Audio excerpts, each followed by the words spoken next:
Hema's cooking channel ಕಡೆಯಿಂದ ಎಲ್ರಿಗೂ ನಮಸ್ಕಾರ. ಇವತ್ತು ನಾನು ನನಗೆ ಗೊತ್ತಿರೋಂಥ ಕೆಲವೊಂದು ಟಿಪ್ಸ್ನ ನಿಮ್ಮ ಜೊತೆ ಶೇರ್ ಮಾಡ್ಕೋತಾ ಇದ್ದೀನಿ. ಇದಕ್ಕೂ ಮುಂಚೆ ನಾನು ಸುಮಾರು ಟಿಪ್ಸ್ಗಳನ್ನ ತೋರಿಸಿದ್ದೀನಿ. ಈ ವಿಡಿಯೋ ಎಂಡ್ ಸ್ಕ್ರೀನಲ್ಲಿ ಅದನ್ನು ಹಾಕಿರ್ತೀನಿ, ಹಾಗೆ ಡಿಸ್ಕ್ರಿಪ್ಷನ್ ಬಾಕ್ಸಲ್ಲೂ ಕೂಡ ಹಾಕಿರ್ತೀನಿ. ಅದರ ಲಿಂಕ್ಗಳನ್ನು ದಯವಿಟ್ಟು ಒಂದು ಸರಿ ಚೆಕ್ ಮಾಡ್ಕೊಳ್ಳಿ. ಹಾಗೆ ಈ ಟಿಪ್ಸ್ ನೋಡೋಕ್ಕೂ ಮುಂಚೆ ನೀವು ನನ್ನ ಚಾನಲ್ಗೆ ಹೊಸಬರಾಗಿದ್ದರೆ ದಯವಿಟ್ಟು ಸಬ್ಸ್ಕ್ರೈಬ್ ಮಾಡ್ಕೊಳ್ಳಿ. ಹಾಗೆ ಪಕ್ಕದಲ್ಲಿ ಕಾಣೋ ಬೆಲ್ನ ಕ್ಲಿಕ್ ಮಾಡಿದಾಗ ನಾನು ಯಾವುದೇ ಹೊಸ ವಿಡಿಯೋ ಅಪ್ಲೋಡ್ ಮಾಡಿದ್ರೂ ನಿಮಗೆ ನೋಟಿಫಿಕೇಷನ್ ಬರುತ್ತೆ. ಹಾಗೆ ಈ ವಿಡಿಯೋನ ಪೂರ್ತಿ ವಾಚ್ ಮಾಡಿ ನಿಮಗೆ ಇಷ್ಟ ಆದರೆ ಒಂದು ಲೈಕ್ ಕೊಡೋದನ್ನು ಮಾತ್ರ ಮರಿಬೇಡಿ. ಈಗ ಹಬ್ಬ ಹರಿದಿನ ಆಗಿರ್ಬೋದು ಅಥವಾ ಏನಕ್ಕಾದರೂ ಫಂಕ್ಷನ್ನಲ್ಲಿ ತುಂಬ ಕಾಯಿಗಳು ಉಳಿದೋಗ್ಬಿಟ್ಟಿರುತ್ತೆ. ಅಂಥ ಟೈಮ್ನಲ್ಲಿ ಅದನ್ನು ವೇಸ್ಟ್ ಮಾಡದೆ ಹೇಗೆ ಅದನ್ನು ಸ್ಟೋರ್ ಮಾಡ್ಕೋಬೋದು ಅನ್ನೋದನ್ನು ತೋರಿಸ್ತಾ ಇದ್ದೀನಿ. ಹಾಗೆ ವರ್ಕಿಂಗ್ ವಿಮೆನ್ ಇರೋರ್ಗಂತೂ ಈ ವೀಕ್ಲಿ ಮೀಲ್ ಪ್ಲ್ಯಾನ್ ಮಾಡ್ತಾರೆ ನೋಡಿ, ಅಂಥ ಟೈಮ್ಗೂ ಕೂಡ ಇದು ಯೂಸ್ ಆಗುತ್ತೆ. ಕಾಯಿನ ಮೊದಲು ಈ ರೀತಿ ಎಲ್ಲ ಎಬ್ಬಿಕೊಂಡು ಇದನ್ನು ಸಣ್ಣದಾಗಿ ಕಟ್ ಮಾಡಿ ಇಟ್ಕೋಬೇಕು. ಇದನ್ನು ಹಾಗೆ ಕೂಡ ನಾವು ಸ್ಟೋರ್ ಮಾಡಿ ಇಟ್ಕೋಬೋದು. ಈ ರೀತಿ ನಾವು ಸಣ್ಣದಾಗಿ ಕಟ್ ಮಾಡಿ ಸ್ಟೋರ್ ಮಾಡಿ ಇಟ್ಟಾಗ ಈಗ ನಾವು ಏನಕ್ಕಾದರೂ ಚಟ್ನಿಗೆ ಸಾರಿಗೆಲ್ಲ ರುಬ್ಕೊಳ್ಳುವಾಗ ಇದು ನಮಗೆ ಯೂಸ್ ಆಗುತ್ತೆ. ಆದಷ್ಟು ಈ ರೀತಿ ಕಟ್ ಮಾಡಿರೋವಂಥ ತೆಂಗಿನಕಾಯಿನ ಫ್ರಿಡ್ಜ್ನಲ್ಲಿ ಇಡದೆ ರೆಫ್ರಿಜಿರೇಟರಲ್ಲಿ ಇದನ್ನು ನಾವು ಸ್ಟೋರ್ ಮಾಡಿ ಇಡಬೇಕಾಗತ್ತೆ. ಇದನ್ನು ನಾವು ಯಾವಾಗ ಉಪಯೋಗಿಸ್ತೀವಿ ನೋಡಿ, ಅಂಥ ಟೈಮ್ನಲ್ಲಿ ಒಂದು 10 ನಿಮಿಷ ಮುಂಚೆ ಇದನ್ನು ತೆಗೆದುಬಿಟ್ಟು ನೀರಿಗೆ ಹಾಕಿ ಇಟ್ಟಾಗ ಅದು ಸ್ವಲ್ಪ ಸಾಫ್ಟ್ ಆಗುತ್ತೆ. ನಂತರ ನಾವು ಚಟ್ನಿಗಾಗಲಿ ರುಬ್ಬೋದಕ್ಕಾಗಲಿ ಯಾವುದಕ್ಕೆ ಬೇಕಾದರೂ ಕಾಯಿಗಳನ್ನ ಉಪಯೋಗಿಸ್ಕೋಬೋದು. ಈ ರೀತಿ ಮಾಡಿಟ್ಟಾಗಂತೂ ಕೆಲಸಗಳು ತುಂಬ ಬೇಗ ಆಗುತ್ತೆ ಮತ್ತು ಕಾಯಿ ಕೂಡ ನಿಮಗೆ ವೇಸ್ಟ್ ಆಗೋದಿಲ್ಲ, ಯೂಸ್ ಮಾಡ್ದಂಗೆ ಕೂಡ ಆಗುತ್ತೆ. ಇದನ್ನು ನಾವು ಸುಮಾರು ಒಂದು 15-20 ದಿನ ಕೂಡ ಇಟ್ಕೋಬೋದು, ಏನು ಹಾಳಾಗೋದಿಲ್ಲ. ಈಗ ಪಲ್ಯಗಳಿಗೆ ಎಲ್ಲದಕ್ಕೂ ತುರಿದಿರೋದು ಹಾಕ್ತೀವಿ, ಅದನ್ನು ಕೂಡ ನಾವು ಈ ಕಾಯಿನಲ್ಲೇ ಮಾಡ್ಕೋಬೋದು.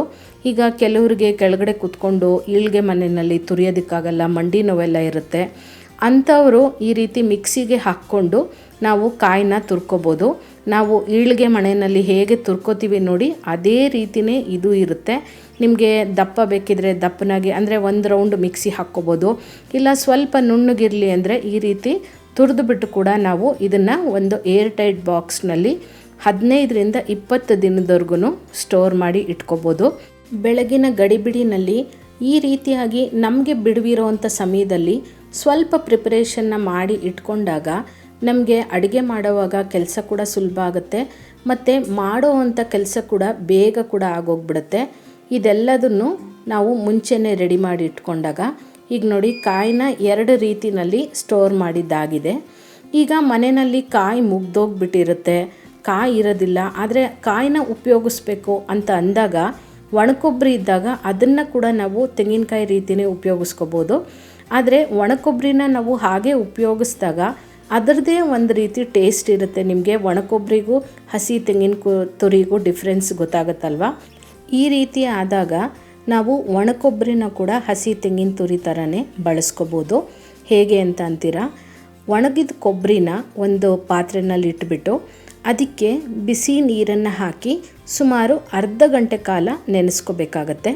ಈ ರೀತಿ ನೆನೆಸ್ಕೊಂಡಾಗ ನಿಮಗೆ ಕೊಬ್ಬರಿ ಮೆತ್ತಗಾಗತ್ತೆ ಮತ್ತು ಇದನ್ನು ನಾವು ಅಡುಗೆಗಳಿಗೆ ಉಪಯೋಗಿಸಿದಾಗ ಈ ಹಸಿ ತೆಂಗಿನ ತುರಿನೆಲ್ಲ ನಾವು ಹಾಕಿ ಹೇಗೆ ಅಡುಗೆ ಮಾಡ್ತೀವೋ ಅದೇ ಟೇಸ್ಟೇ ಬರುತ್ತೆ. ನಿಮಗೆ ಆ ಒಣಗಿದ್ದ ಕೊಬ್ಬರಿನಲ್ಲಿ ಬರೋ ಅಂಥ ಟೇಸ್ಟ್ ಬರೋದಿಲ್ಲ. ಈ ರೀತಿ ಕೂಡ ನೀವು ಒಣಗಿದ್ದ ಕೊಬ್ಬರಿನ ಉಪಯೋಗಿಸ್ಕೋಬೋದು. ಆದರೆ ಮಾಡೋವಂಥ ಅಡುಗೆಗೆ ಅರ್ಧ ಗಂಟೆ ಮುಂಚೆ ನೀವು ನೀರಿನಲ್ಲಿ ನೆನೆಸ್ಕೊಳ್ಳೋದು ತುಂಬ ಮುಖ್ಯ ಆಗುತ್ತೆ. ಇಲ್ಲ ಅಂದರೆ ನಿಮಗೆ ಆ ಒಣ ಕೊಬ್ಬರಿದು ಟೇಸ್ಟು ಹಾಗೇ ಇರುತ್ತೆ. ಈಗ ಮತ್ತೊಂದು ಟಿಪ್ನ ನೋಡೋಣ. ಸೊಪ್ಪು ಕಮ್ಮಿ ಇದ್ದಾಗ ಜಾಸ್ತಿ ತಂದಿಟ್ಕೊಳ್ತೀವಿ. ಮೆಂತ್ಯ ಸೊಪ್ಪು ಆಗಿರ್ಬೋದು, ಅರವೆ ಸೊಪ್ಪು, ಕೊತ್ತಂಬರಿ ಸೊಪ್ಪು ಯಾವುದೇ ಆಗಿರ್ಬೋದು. ಈಗ ನೋಡಿ ನಾನು ಮೆಂತ್ಯ ಸೊಪ್ಪನ್ನು ಇಲ್ಲಿ ಕ್ಲೀನ್ ಮಾಡಿ ಇಟ್ಕೊಂಡಿದ್ದೀನಿ. ಎಳೆದಾಗಿರೋದ್ರಿಂದ ಸ್ವಲ್ಪ ಕಡ್ಡಿನ ಹಾಗೆ ಇಟ್ಕೊಂಡಿದ್ದೀನಿ. ಇದನ್ನು ಸ್ಟೋರ್ ಮಾಡಿ ಇಟ್ಕೊಳ್ಳೋದು ಎಲ್ರಿಗೂ ಗೊತ್ತೇ ಇರೋವಂಥದ್ದೇ. ಒಂದು ಬಾಕ್ಸ್ ತೊಗೊಂಡು ಅದರ ಕೆಳಗಡೆಗೆ ಟಿಶ್ಯೂ ಹಾಕಿಬಿಟ್ಟು ಸ್ಟೋರ್ ಮಾಡಿ ಇಟ್ಕೋತೀವಿ. ಆ ರೀತಿ ನಾನು ಮಾಡ್ತಾಯಿದ್ದೀನಿ. ಆದರೆ ಏನಂದರೆ ಜಾಸ್ತಿ ಸೊಪ್ಪನ್ನು ತಂದಾಗ ಅಥವಾ ಜಾಸ್ತಿ ಕ್ವಾಂಟಿಟಿನಲ್ಲಿ ಇದ್ದಾಗ ನಾವು ಕೆಳಗಡೆಗೆ ಒಂದು ಟಿಶ್ಯೂ ಪೇಪರ್ ಹಾಕಿಬಿಟ್ಟು ಸೊಪ್ಪನ್ನು ಇಟ್ಟು ಮೇಲೊಂದು ಟಿಶ್ಯೂ ಹಾಕಿದಾಗ ಮಧ್ಯದಲ್ಲಿ ಸೊಪ್ಪಲ್ಲಿರೋವಂಥ ಮಾಯಿಶ್ಚರಿಂದ ನಮಗೆ ಸೊಪ್ಪು ಬೇಗ ಮಧ್ಯದಲ್ಲಿ ಕೊಳ್ತೋಗುವಂಥ ಚಾನ್ಸಸ್ ಇರುತ್ತೆ.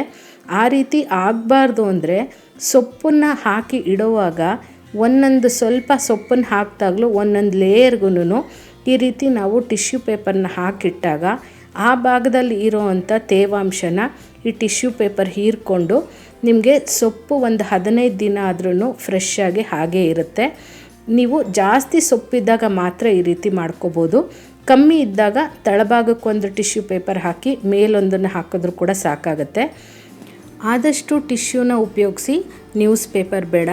ನ್ಯೂಸ್ ಪೇಪರಲ್ಲಿ ಅಕ್ಷರಗಳನ್ನ ಅಚ್ಚು ಹಾಕೋದಕ್ಕೆ ಲೆಡ್ಡನ್ನು ಉಪಯೋಗಿಸಿರ್ತಾರೆ. ಅದು ಸ್ವಲ್ಪ ಒದ್ದೆ ಆದಾಗಲೂ ಕೂಡ ಏನಂದರೆ ಲೆಡ್ ಬಿಟ್ಕೊಳ್ತಾ ಹೋಗುತ್ತೆ.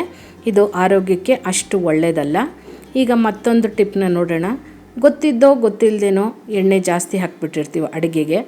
ಆಗ ಆ ಎಣ್ಣೆ ಜಾಸ್ತಿ ಆಗಿರೋದನ್ನು ತೆಗಿಯೋದು ಹೇಗೆ ಅಂತ ತೋರಿಸ್ತೀನಿ. ತುಂಬ ಸುಲಭವಾದ ವಿಧಾನ.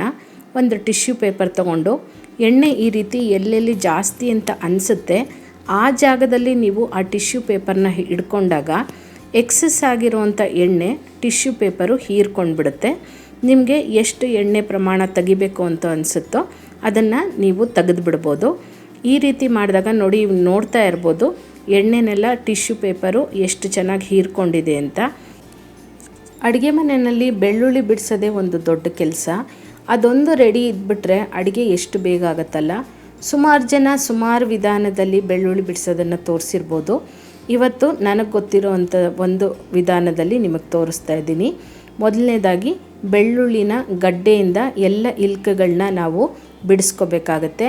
ಒಂದಕ್ಕೊಂದು ಇಲ್ಕುಗಳು ಸಪ್ರೇಟಾಗಿ ಬಿಡಿಸ್ಕೊಂಡಿದ್ದ ನಂತರ ಇದನ್ನು ಚೆನ್ನಾಗಿ ಕೈನಲ್ಲಿ ಇಸುಕ್ಬಿಡಬೇಕು.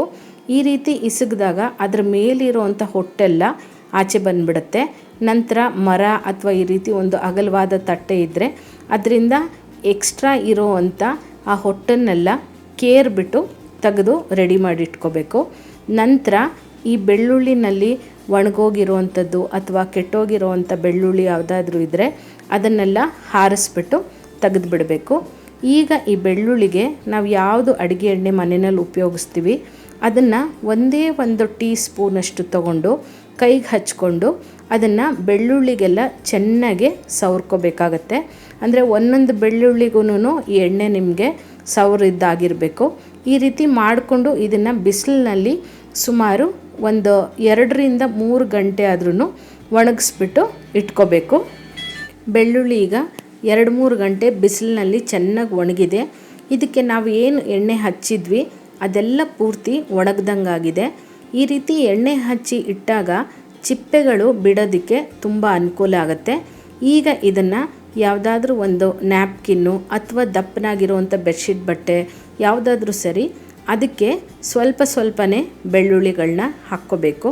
ಈ ರೀತಿ ಬೆಳ್ಳುಳ್ಳಿಗಳನ್ನ ಹಾಕ್ಕೊಂಡು ಇದನ್ನು ನಾವು ಕವರ್ ಅಂದರೆ ಗಂಟು ಕಟ್ಕೋಬೇಕಾಗತ್ತೆ. ಈ ಬಟ್ಟೆನ ಗಂಟು ಕಟ್ಕೊಂಡು ಕೈನಲ್ಲಿ ಚೆನ್ನಾಗಿ ಇದನ್ನು ಇಸುಕಬೇಕು.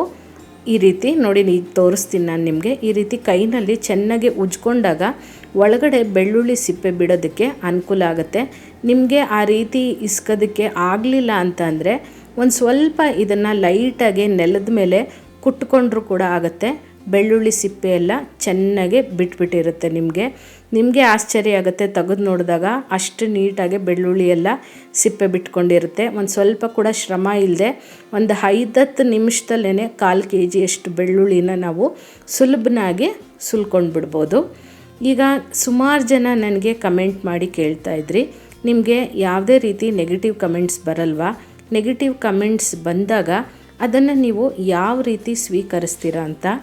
ಈಗ ಒಂದು ರೋಡ್ನಲ್ಲಿ ಒಂದು ಮರ ಇರುತ್ತೆ ಅಂದ್ಕೊಳ್ಳಿ.